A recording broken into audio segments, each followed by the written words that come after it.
In this video, I want to share with you the top 3 biggest rookie mistakes that I see made over and over and over again by new people or unexperienced people coming in to the roofing business. And the hardest part about these rookie mistakes is they're unintentional, they're completely unconscious, and they're made by what I'll call good with people. Folks like you and me that got brought into the roofing business with a good heart and a good soul, with true intention to be of service to others, to really help people through this process. And being a nice guy or a nice gal in sales, unfortunately, just doesn't win business. And these mistakes can cost you deals and will keep you from being successful. But by becoming self-aware of these 3 mistakes will help you make really quick and easy adjustments so you can be really effective in the home, to sell with confidence, to deliver a strong message, and to move people to saying yes, which is exactly what we want to do. So first, before we get to today's video, I just want to say welcome back. Adam Bensman here, the Roof Strategist, and I'm so excited to have you here. Thank you for spending your very valuable time with me, and my mission is to help you and your team smash your income goal and give every customer an amazing experience. And sometimes trying to give people an amazing experience and having a good heart actually leads us in the opposite direction, which is what this video is all about. So if you are new in roofing sales and you want to jumpstart your journey, I invite you to join me inside my free training center. Click the link in the description below or text the word FREE to 303-222-7133. That's 303-222-7133. Again, all that information is right there in the description. All right, now let's talk about the top 3 biggest rookie mistakes, leading with mistake number 1. That is getting way too overexcited and pitching way too fast. I know if you've watched my videos, you're probably saying, Adam, that's you. You talk way too fast. And yes, I do, but when I'm in a sales appointment, I dial it back. The reason I keep my cadence up here when I'm teaching is because I am just like you. I need things fast, punchy, and to the point because I have the attention span of a gnat. So give it to me quick, give it to me straight, let's rock and roll. But when it comes to being in a sales appointment, we need to slow it down a little bit. We still need to keep that energy and enthusiasm up, but if we speak too quickly, often out of nervousness, or overexcitement, or an eagerness to please. Those are the 3 main reasons that we kind of just word vomit all over our customers. And this can happen right there at the door when we're knocking, or it can happen at the kitchen table. So that big mistake is just talking way too fast, being way too word vomity.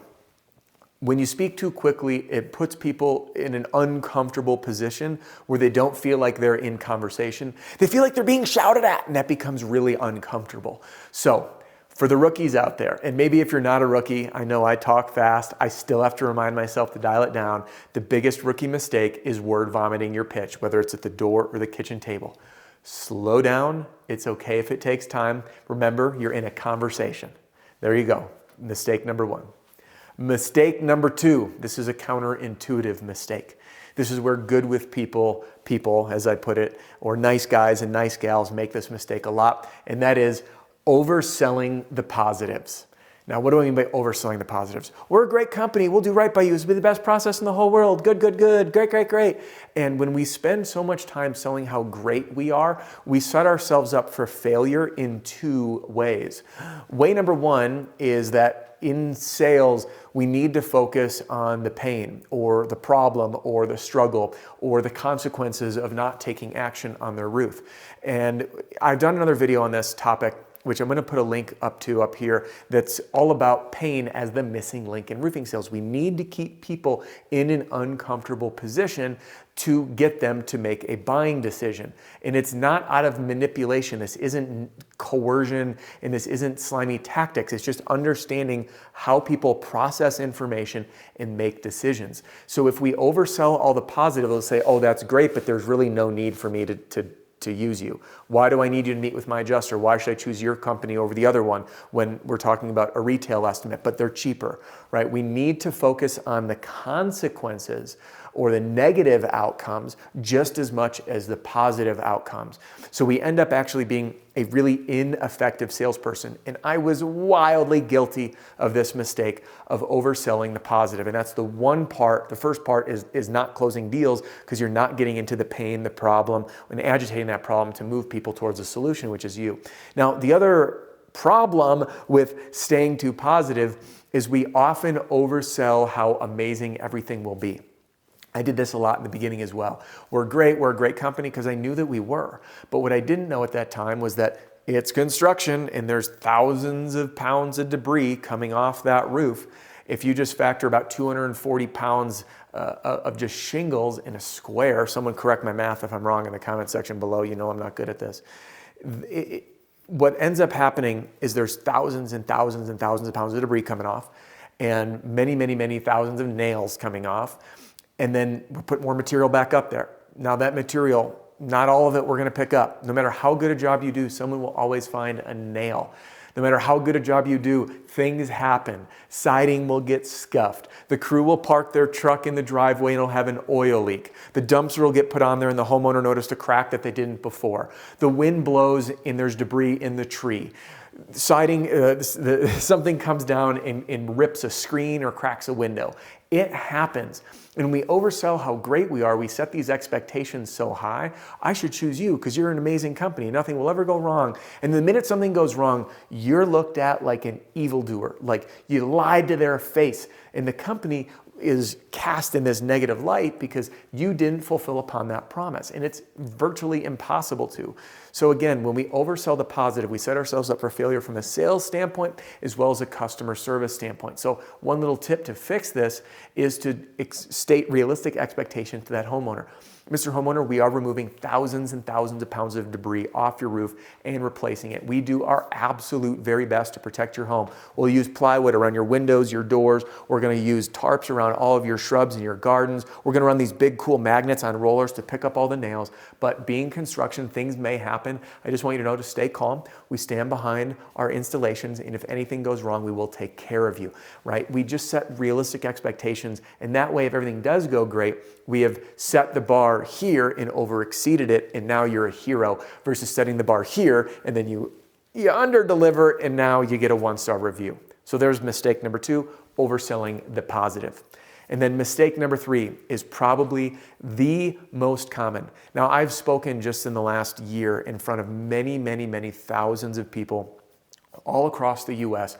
And I say, hey, check the ego, check the bro-y part of sales. Who here has been guilty of not asking for the business? In rooms, the hands shoot up and people are like, yeah, I didn't, because we want to be in nice guy mode. Almost like we're hoping in nice gal mode. We're hoping that homeowner is like, I loved everything you said. Where do I sign? How do I work with you? But it doesn't work like that. We need to guide the homeowner to yes, whether that's a presentation that you use that's an assumptive close, whether it's a negative agreement close, or whether you're using my system and using what we call the comfort close as kind of the go-to. Either way you do it, quite frankly, it doesn't matter, because asking for the business or guiding someone to the business, telling them what to do is going to be far more effective than just giving a great presentation and sitting back and being like, well, I hope they say yes, because it doesn't pan out that way. So what we need to do is, again, ask for the business. And I have a great way to teach you this. In fact, if you jump in my free training center right now, click the link in the description, and you'll find a full webinar replay called 10 Closing Techniques for Every Situation for both Storm and Retail. And a gentleman reached out to me within hours of watching the webinar. And closing technique number 1, it's called the comfort close. And he says to me, Adam, the comfort close worked like a charm. And he had a picture of a retail contract that was signed right there. And he literally said, I followed it step by step. So if you're someone who's not quite asking for the business, and you want to learn how to close deals, jump into the free training center right now by clicking the link or texting the word free to 303-222-7133. Now, once you're in the free training center on the left-hand side, scroll all the way down, you'll see 10 closing techniques for every situation. Click that, and it will bring you to the place to go find that webinar recording. It was actually done through Owens Corning University, and it's open to anybody, so you'll be able to get access to that replay right there. And maybe you're someone that might say, hey, that's great, but what do I do in the house? And if you're someone that needs some guidance on what to say and do every step of the way, and you want a bulletproof system to get in the house, build rapport, present, and close deals, then you might be interested in checking out my training center. And again, there's a link in the description, or you can text the word demo to 303-222-7133. That's demo to 303-222-7133. We got options for individual reps or for teams. So if you're an owner or manager watching this, we've got options for you as well. So you have it. Top 3 rookie mistakes. Quick summary here. Number 1 is talking way too fast. whether it's at the door or the kitchen table. And I got to tell you, I'm guilty of this, and I still got to dial myself down. And remember, it makes people feel uncomfortable, like they're talked at and not talked with. Mistake number 2, overselling the positive. We fail on a sales standpoint because we don't get into the pain, so people seek us as the solution, or we set expectations too high and underdeliver. And then mistake number 3 is simply not asking for the business, which I didn't mention before, but hey, it's not too late, I'll mention it right now.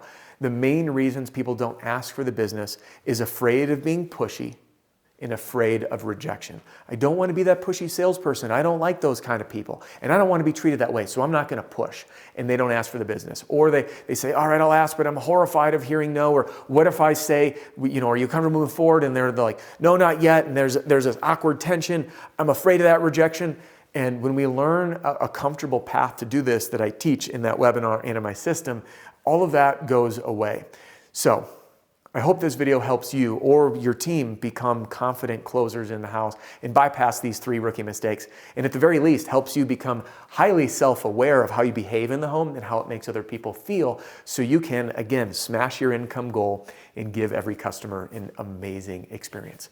So thanks again for joining me in today's video. Just because our time here is about to wrap up doesn't mean your and my time has to. So if you haven't yet done it, hop into our free training center right here, or hang with me here, right here on YouTube, and jump into that video that I linked to before about pain being the missing link in roofing sales. I think you'll really dig it. You can click right here for that one. Thanks again, and we'll see you on the next video.